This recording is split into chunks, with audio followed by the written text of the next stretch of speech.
श्री शिवाय नमस्तु भयम। दोस्तों, जैसा कि आप सभी लोग जानते हैं कि 4 फरवरी 2026 यानी बुधवार को पड़ रही है फाल्गुन महीने की कृष्ण पक्ष तृतीय तिथि। और दोस्तों, यह वह तिथि है जो फाल्गुन महीने में पड़ने वाली सबसे बड़ी तिथि है, क्योंकि यह बुधवार के दिन पड़ रही है, जो बहुत ही खास है। और दोस्तों, आप सभी लोग जानते हो बुधवार तिथि का अगर सबसे बड़ा कोई उपाय है तो वह 5 गेहूं के दाने वाला उपाय है। तो दोस्तों, इस बुधवार तृतीया तिथि के दिन आप लोगों को इस वाले उपाय को जरूर करना है। बहुत सारे लोग होंगे जिन लोगों ने इस उपाय को ना किया हो, मतलब पूरा साल निकल गया, उन्होंने किसी भी दिन इस 5 गेहूं के दाने वाला उपाय को ना किया हो। पर दोस्तों, आपके पास एक आखिरी मौका बचा हुआ है, जो कि 4 फरवरी बुधवार तृतीया तिथि के दिन है। तो इस दिन आप लोगों को इस वाले उपाय को जरूर कर लेना है। भले ही आपने पूरे साल भर इस उपाय को किया हो, पर अगर आपने इस फाल्गुन महीने के बुधवार तृतीया तिथि के दिन अगर इस वाले उपाय को कर लिया तो आपको इस उपाय को करने का वो फल मिलेगा जिसकी आपने कभी कल्पना भी नहीं करी होगी। इसीलिए आप लोग इस वाले उपाय को एक बार जरूर कर लेना, ताकि आप लोगों के हाथ से यह मौका ना जा सके और आपको इस उपाय को करने का फल मिल सके। दोस्तों, यह उपाय पंडित जी ने अपनी अभी की ही शिव महापुराण की कथा में बताया है, जिस उपाय को आज हम आपको बहुत अच्छे से समझाने वाले हैं। इस वीडियो को देखने के बाद इस उपाय को समझने के लिए आपको कोई और वीडियो को देखने की जरूरत नहीं पड़ेगी। तो चलिए दोस्तों, उपाय को शुरू करते हैं। देखिए, यह इस फाल्गुन महीने के बुधवार तृतीया तिथि के दिन ये इतना खास होता है, इतना महत्वपूर्ण होता है। देखा गया है कभी कभी बड़े बड़े पूजा पाठ अनुष्ठान से जो मनोकामना पूर्ण नहीं होते, वह फाल्गुन महीने के बुधवार तृतीया तिथि के दिन एक छोटे से उपाय करने से ही आपकी मनोकामना पूर्ण हो जाती है। और बहुत सारे लोगों ने इस उपाय को किया भी है और उनको इस उपाय को करने का फल भी जरूर मिला है। अगर आप लोग भी इस उपाय को करना चाहते हैं तो आप इस उपाय को पहले अच्छे से समझ लेना, सुन लेना, उसके बाद करना, आपको इस उपाय का फल जरूर मिलेगा। और इस उपाय को कर लेने से आपके घर में चाहे किसी भी प्रकार दोहक और समस्या क्यों ना चल रही हो, आपको उसका कारण भी नहीं पता है कि भाई ये समस्या किस कारण से चल रही है। उसका कुछ भी कारण हो सकता है, जैसे पितृदोष हो सकता है या किसी भी तरह का मंगल दोष भी हो सकता है। तो इस दिन आप लोगों को ये वाला उपाय कर लेना है। ये एक ऐसा उपाय है जिस उपाय को अगर किसी विशेष दिन पर किया जाए तो भाई उस विशेष दिन का जो है वह तो हमें मिलता ही मिलता है। पर हमने उस दिन पर इस 5 गेहूं के दाने वाला उपाय को किया है तो हमें उससे भी बड़ा फल मिलता है, और फल बहुत जल्दी मिलता है, क्योंकि आप इस उपाय को बहुत ही बड़े और विशेष दिन पर कर रहे हो। तो चलिए अब उपाय के बारे में बात करते हैं, लेकिन उससे पहले आप लोगों को ये जानना आवश्यक है कि आखिर ये उपाय किस समय करना है, किसको करना है और कैसे करना है। तो चलिए हम आगे आपको वीडियो में एक एक करके बता देते हैं।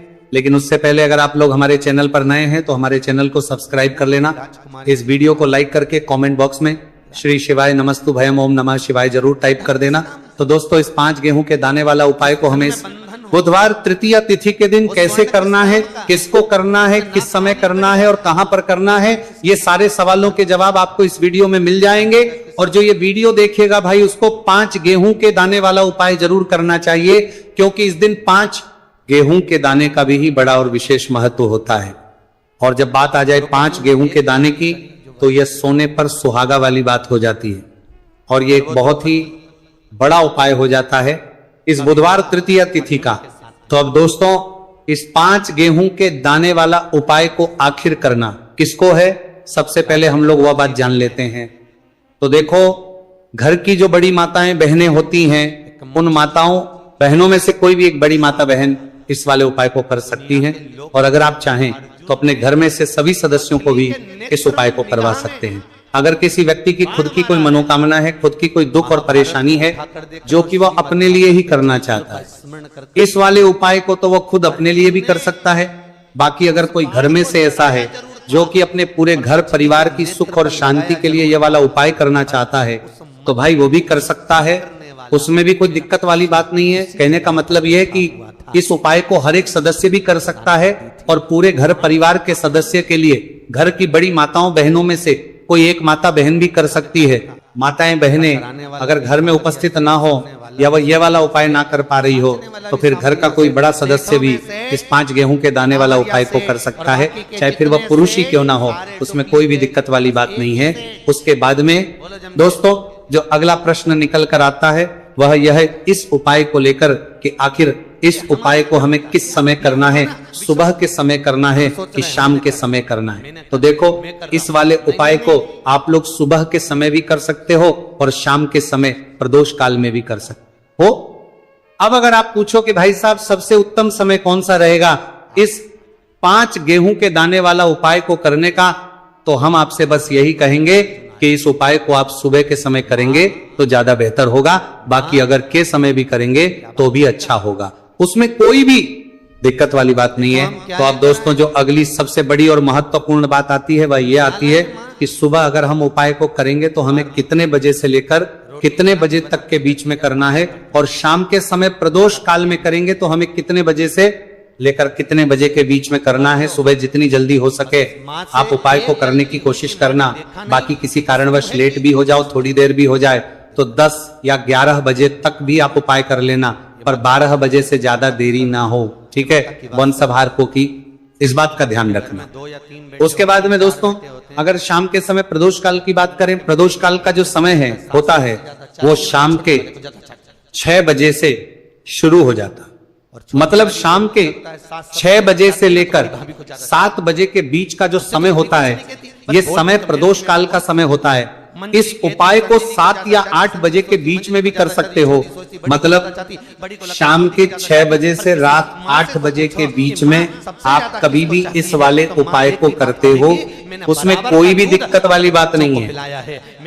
परंतु बुधवार तृतीया तिथि के दिन कोशिश करना कि समय के अंतर्गत ही कर लो। किसी कारणवश ना कर पाओ तो थोड़ा देरी से भी कर सकते हो, आपको उपाय का फल जरूर मिलेगा। देखिए, गुरुदेव ने बताया है कि जो प्रत्येक महीने पंचमी की तिथि आती है वो हमारे जीवन से सारे संकटों को दूर करने के लिए बहुत ही खास होती है। तो देखिए, आज के इस पूरे वीडियो में हम आपको गुरुदेव बताए गए 2 से 3 बहुत ही चमत्कारी उपाय बताने वाले हैं। ये तीनों ही उपाय आपके जीवन के सारे संकट और समस्याओं को समाप्त करने वाले हैं। तो चलिए दोस्तों, जान लेते हैं गुरुदेव द्वारा बताए गए सबसे पहले चमत्कारिक और विशेष उपाय के बारे में। तो देखिए दोस्तों, इस उपाय को करने के लिए सबसे पहले तो आपको मात्र 5 गेहूं के दाने लेने होंगे, और इसी के साथ में आपको 1 लोटा जल लेना है। देखिए, जल आपको तांबे के पात्र के अंदर लेना है, और विशेषकर ये जो जल है आपको अपने घर से ही लेना है। अब देखिए दोस्तों, इसी के साथ में आपको जो आपने 1 लोटा जल लिया है, इसमें आपको मात्र 1 गुड़ का टुकड़ा भी मिलाना है। पूज्य गुरुदेव ने बताया है कि जब भी हम ये गुड़ का टुकड़ा इस पात्र के अंदर डालते हैं तो ये हमारे जीवन के कई प्रकार के दोषों को समाप्त करने के लिए होता है। देखिए, ये जो जल है हमारे जीवन से वास्तु दोष, काल दोष और पितृ दोष को समाप्त करने वाला है, तो इसीलिए आपको मात्र 1 गुड़ का टुकड़ा भी इस जल में मिलाना है। अब देखिए दोस्तों, मात्र इन सभी सामग्रियों को सीधे लेकर के आपको पहुंचना है भगवान शिव के मंदिर में। केवल आपको एक विशेष बात का ध्यान रखना है कि आपने जो 5 गेहूं के दाने लिए हैं ये कहीं से भी टूटे हुए खंडित नहीं होने चाहिए। इस बात का आपको विशेष कर ध्यान रखना है। देखिए, शिव मंदिर बचने के बाद सबसे पहले तो आपको अपना मुख उत्तर दिशा में कर लेना है तथा दक्षिण दिशा में आपको बैठ जाना है। लेकिन शिव मंदिर में यदि भीड़ अधिक है तो फिर आप किसी भी दिशा में बैठकर इस उपाय को कर सकते हैं। देखिए, इस उपाय को करने के लिए सबसे पहले तो आपको एक कार्य करना है। आपके पास जो 5 गेहूं के दाने हैं इन्हें आपको अपने हाथ में लेना है, और आपने जो ये गुड़ से युक्त जल तैयार किया था, ये जल आपको इन गेहूं के दाने पर डालना है। यानी कि आपको ये जो गेहूं के दाने ही शिवलिंग पर गीले के ही अर्पित करने हैं, क्योंकि सूखी चीजें हम कभी भी शिवलिंग पर अर्पित नहीं करते। अब देखिए दोस्तों, आपको एक कार्य करना है। आपके पास 5 गेहूं के दाने हैं, तो इनमें से आपको 4 गेहूं के दाने अलग कर लेने हैं, और ये जो 4 गेहूं के दाने हैं इन्हें आपको एक साथ शिवलिंग पर, जहां श्री गणेश जी का स्थान होता है, यानी कि शिवलिंग के सीधी तरफ जहां पर गणेश जी विराजमान होते हैं, वहां पर आपको 4 गेहूं के दाने अर्पित कर देने, और आपको श्री शिवाय नमस्तु भयम या फिर ओम नमः शिवाय इस मंत्र का कम से कम 11 बार जाप कर लेना है। देखिए, आपको 4 गेहूं के दाने शिवलिंग के सीधी तरफ अर्पित कर देने हैं। अब इसके बाद आपके पास जो अंतिम गेहूं का दाना बचा हुआ था, 5वां गेहूं का दाना, इससे आपको जो आपके पास जल का पात्र है उसमें डाल देना है, और ये जो जल है इसे आपको धीरे धीरे भगवान शिव के शिवलिंग पर ही अर्पित कर देना होगा। श्री शिवाय नमस्तु भयम इस मंत्र का लगातार जाप करते हुए गुरुजी ने बताया है, ये जल आपको इतने धीरे धीरे अर्पित करना है कि आप जल समर्पित करते हुए कम से कम 11 बार श्री शिवाय नमस्तु भयम इस मंत्र का जाप अवश्य कर सकें। अब आपको शिवलिंग के सामने बैठकर थोड़ी सी देर मंगलेश्वर महादेव का स्मरण कर लेना है, क्योंकि विशेषक यह तृतीया तिथि बुधवार के दिन पड़ी है, इसीलिए आपको अवधूतेश्वर महादेव का स्मरण करना है। अब आपको आपके जीवन में जो भी असफलताएं चल रही हैं उन्हें दूर करने की प्रार्थना कर लेनी है। व्यापार में अगर आपको सफलता नहीं मिल पा रही है, आपका बच्चा पढ़ाई लिखाई नहीं कर पाता है, या फिर आपके विवाह में विलंब हो रहा है, तो जिस भी प्रकार की आपकी समस्या है उसे आपको महादेव के समक्ष रख देना है। गुरुदेव ने बताया है, जो भी व्यक्ति यह उपाय इस प्रकार से कर में लेता है तो उसके जीवन की जो सारी परेशानियां हैं वो धीरे धीरे करके समाप्त होने लगती हैं। चलिए दोस्तों, हम जान लेते हैं गुरुदेव द्वारा बताए गए दूसरे खास उपाय के बारे में। देखिए, ये जो उपाय है आपके जीवन में चल रही कर्ज की समस्या को समाप्त करने के लिए है। देखिए, पूज्य गुरुदेव कहते हैं कि कई बार हम कर्ज तो ले लेते हैं, लेकिन उससे उतारते समय हमें कई प्रकार की कठिनाइयों का सामना करना पड़ता है, और जब हमारा ये कर्ज नहीं उतरता है तो हमारे दिमाग में केवल एक ही बात रहती है कि एक बार है, कर्ज उतर जाए, उसके बाद में जीवन में कभी भी कर्ज नहीं लूंगा। तो विशेषकर जीवन से कर्ज से जुड़ी हुई समस्या को समाप्त करने के लिए आपको ये चमत्कारी उपाय करना है। देखिए, इस उपाय को करने के लिए सबसे पहले तो आपको मात्र एक लोटा शुद्ध जल लेना हो, तांबे के पात्र के अंदर अपने ही घर से।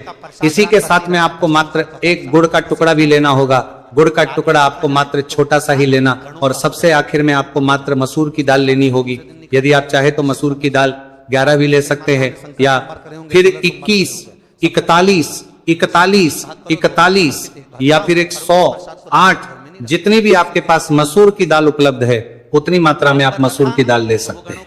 अब मात्र ये जो तीनों ही सामग्रियां हैं, इन्हें सीधे लेकर के आपको पहुंचना है भगवान शिव के मंदिर में। पूज्य गुरुदेव ने बताया है कि यह उपाय चाहे तो शाम के समय में भी कर सकते हैं। शाम को प्रदोष काल के समय में यदि आप यह उपाय करते हैं तो आपके लिए सर्वोत्तम होता है। प्रदोष काल के समय यदि आप यह उपाय नहीं कर सकते हैं तो फिर आप यह उपाय सुबह से लेकर के शाम तक किसी भी समय में कर सकते हैं। देखिए, मंदिर पहुंचने के बाद सबसे पहले तो आपके पास जो गुड़ का टुकड़ा है, इसे आपको उस जल के पात्र के अंदर डाल लेना है, और ये जो जल है इसे आपको भगवान शिव की शिवलिंग पर धीरे अर्पित कर देना है। श्री शिवाय नमस्तु भयम इस मंत्र का लगातार जाप करते हुए और तुमरुकेश्वर महादेव का स्मरण करते हुए। अब देखिए, आप जो मसूर की दाल लेकर के गए थे, इन्हें आपको एक एक करके शिवलिंग पर अर्पित करना है। आपको एक मसूर की दाल शिवलिंग पर अर्पित करनी है। फिर आपको आर्यन मुक्तेश्वर महादेव का स्मरण करना है। फिर दूसरी मसूर की दाल आपको शिवलिंग पर अर्पित करनी है। फिर आपको आर्मुक्तेश्वर महादेव का करना है। गुरुजी ने बताया है कि चाहे आप 11, 20, 51 जितनी भी आप मसूर की दाल लेकर के आए हैं, उतनी ही बार आपको आर्यन मुक्तेश्वर महादेव का स्मरण करना है, और एक एक मसूर की दाल आपको शिवलिंग पर अर्पित कर देनी है। पूज्य गुरुदेव ने बताया है कि जो भी व्यक्ति लगातार 5 बुधवार इस उपाय को कर लेता है, तो गुरुजी ने बताया है कि इस उपाय को करने के बाद हमारे जीवन में धन प्राप्ति के रास्ते कहीं ना से खुल ही जाते हैं। तो इस प्रकार से आप कर्ज मुक्ति के लिए दूसरा उपाय कर सकते हैं। अब दोस्तों, हम जानते हैं तीसरे विशेष और चमत्कारिक उपाय के बारे में। देखिए, ये उपाय विशेषकर ऐसे लोगों को करना है जिनके शरीर में कोई भी रोग हो गया है, कोई भारी बीमारी हो गई, या फिर जिनके बिजनेस में व्यापार में बढ़ोतरी नहीं हो पा रही, लगातार उनका व्यापार ठप होते जा रहा है, या फिर उन्हें अपने नौकरी में पदोन्नति नहीं प्राप्त हो पा रही है, या फिर यदि जीवन में धन की प्राप्ति नहीं हो पा रही है, तो विशेषकर ऐसे लोगों को यह उपाय करना है। देखिए, इस उपाय को करने के लिए आपको मात्र एक लोटा शुद्ध जल लेना होगा, तांबे के पात्र के अंदर अपने घर से। अब देखिए, इसी के साथ में आपको मात्र 5 बेलपत्र लेनी है। देखिए, यदि आपको बेलपत्र प्राप्त नहीं हो पाती है तो आप शिवलिंग पर चाहिए हुई बेलपत्र को पुनः शुद्ध जल से धो करके उनका उपयोग कर सकते हैं। लेकिन आपको ध्यान है कि जो बेलपत्र है वह कहीं से भी टूटे हुए खंडित नहीं होनी चाहिए। तो देखिए, आपको मात्र ये जो दोनों ही सामग्रियां हैं, इन्हें लेकर के पहुंचना है भगवान शिव के मंदिर में। ये उपाय भी आप सुबह से लेकर के शाम तक किसी भी समय में कर सकते हैं। देखिए दोस्तों, मंदिर पहुंचने के बाद सबसे पहले तो आपके पास जो 5 बेलपत्र हैं, इन 5 ही बेलपत्र की डंडी को आपको पकड़ करके और शिवलिंग पर जहां श्री गणेश जी का स्थान होता है वहां पर आपको ये बेलपत्रियां स्पर्श, आपको ये बेलपत्रियां रखनी नहीं है, केवल आपको टच करवानी है। आपको 5 बेलपत्र को एक साथ स्पर्श करवानी है। बेलपत्र को स्पर्श करते समय आपकी जो भी मनोकामना हो, चाहे आपको व्यापार, चाहे आपकी व्यापार से जुड़ी हुई कोई भी मनोकामना हो, या फिर आपकी नौकरी के लिए, या फिर आपकी अपनी किसी भी प्रकार की मनोकामना हो जिसके लिए आप ये उपाय कर रहे हैं, तो उस मनोकामना की पूर्ति के लिए आपको प्रार्थना कर ले हैं। और ये जो बेलपत्र है, इन आपको श्री गणेश जी वाले स्थान से उठा करके सीधे शिवलिंग पर अर्पित कर देनी है। देखिए, 5 ही बेलपत्री आपको इस प्रकार से अर्पित करनी है कि जो चिकनी साइड है वह शिवलिंग से स्पर्श रहेगी, डंडी वाला भाग जलाधारी को रहेगा। इस प्रकार से आपको ये 5 ही बेलपत्रियां शिवलिंग पर अर्पित कर देनी है। अंत में जो आपके पास एक लोटा शुद्ध जल है, इसे भी धीरे धीरे भगवान शिव के शिवलिंग पर ही अर्पित कर देना होगा। श्री शिवाय नमस्तु भयम, इस मंत्र का जाप करते हुए पूज्य गुरुदेव ने बताया है कि जो भी व्यक्ति बुधवार के दिन पड़ने वाली इस विशेष तृतीया तिथि पर यदि उपाय कर लेता है, तो उसके जीवन की कोई ऐसी मनोकामना नहीं जिसे हमारे महादेव परिपूर्ण ना कर सके। तो इस प्रकार से आपको सुंदर सा उपाय भी करना है। तो दोस्तों, ये थे पूज्य गुरु जी द्वारा बताए गए बहुत ही खास उपाय। अगर आपको जानकारी अच्छी लगी हो तो वीडियो लाइक करिएगा। मिलते हैं फिर एक नई वीडियो के साथ। श्री शिवाय नमस्तु भयम।